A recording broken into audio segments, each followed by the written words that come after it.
E hoje, Rose, a gente começa falando sobre a Zona Franca de Manaus, que tem sido assunto constante da gente aqui na Band News Difusora FM, trazendo as informações, trazendo contextualização em relação ao que vem acontecendo, os ataques que a Zona Franca vem sofrendo.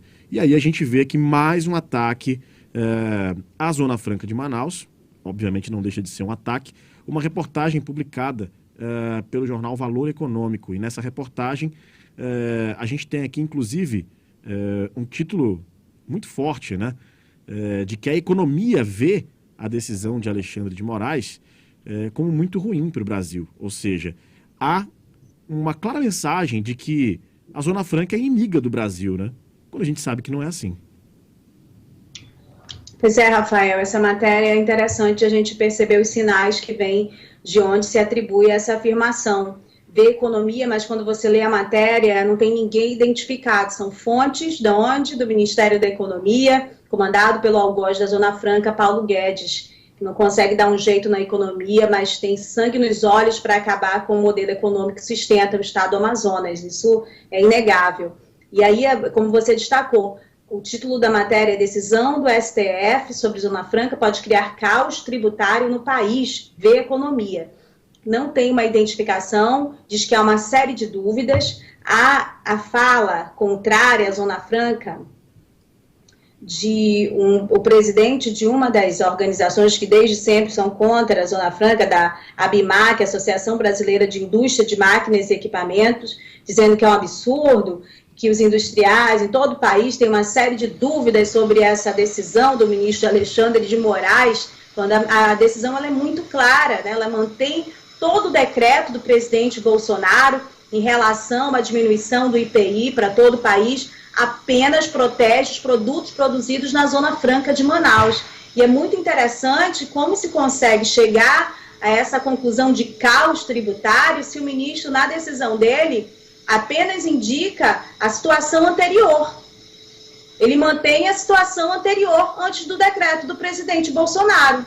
Se vivia um caos tributário, não no sentido que a matéria fala, né? Existe realmente a exigência de uma reforma tributária, e isso é o consenso entre todos os economistas, tributaristas, inclusive os que defendem a Zona Franca de Manaus. Mas não há uma reforma tributária possível, uma reforma tributária responsável, em meio a uma campanha de fazer acenos para o eleitorado, dizendo que diminui impostos, e em meio a decretos presidenciais. Não é assim que se faz reforma tributária responsável. Isso é claro, isso é óbvio. Né? Você não precisa ser um grande tributarista, um especialista em economia para perceber esse jogo político todo.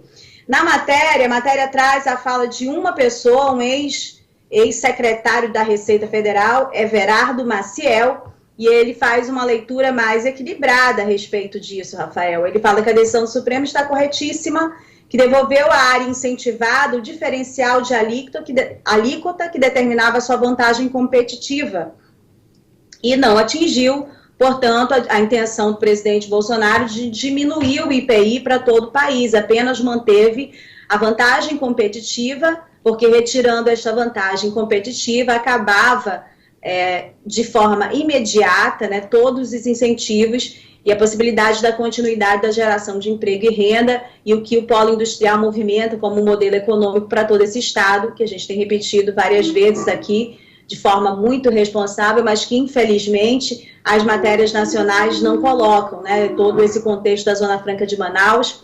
E, além disso, Rafael, a gente precisa também avançar no entendimento sobre o que significa o modelo Zona Franca de Manaus, não só para Manaus, mas também para o país. A própria fala do presidente do Senado, há umas 2 semanas, ele falando defender a Zona Franca de Manaus é também defender a indústria brasileira, né? Tendo em vista, por exemplo, a saída de algumas empresas não gerou empregos em outras regiões do país. Elas simplesmente saíram do país, saíram do Brasil e foram se instalar em outros países. Então, é necessário discutir, avançar outra discussão também. Acho que a gente precisa trazer o Tomás Nogueira, que é superintendente. Eu vi uma palestra lá no Tribunal de Justiça do Amazonas na semana passada, de várias entidades. A fala dele, além de muito técnica, é muito capaz de comunicar, de compreender com mais facilidade o que significa. E ele fala a respeito de que o que se gera na Zona Franca de Manaus, de arrecadação para o governo federal, não deixa a desejar. O Amazonas ele contribui mais com a Zona Franca Federal em retorno para o governo federal do que recebe. É muito interessante trazer também essas coisas, porque no imaginário das pessoas aqui fora há uma série de informações deturpadas. Além disso, Rafael, eu volto a falar aqui, a gente falou há uma semana, 2 semanas, a importância de se perceber o momento, o assunto está pautado nacionalmente,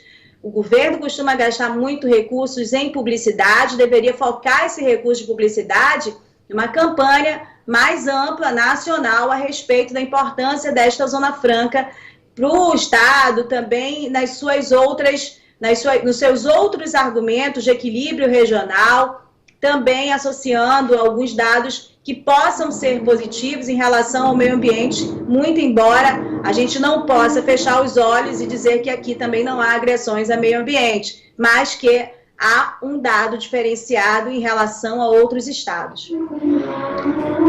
Muito bem, tá? Então essa contextualização em relação a essa reportagem que está no Valor Econômico, com esse título, né? Realmente da gente se assustar e perceber que é um ataque mesmo, né?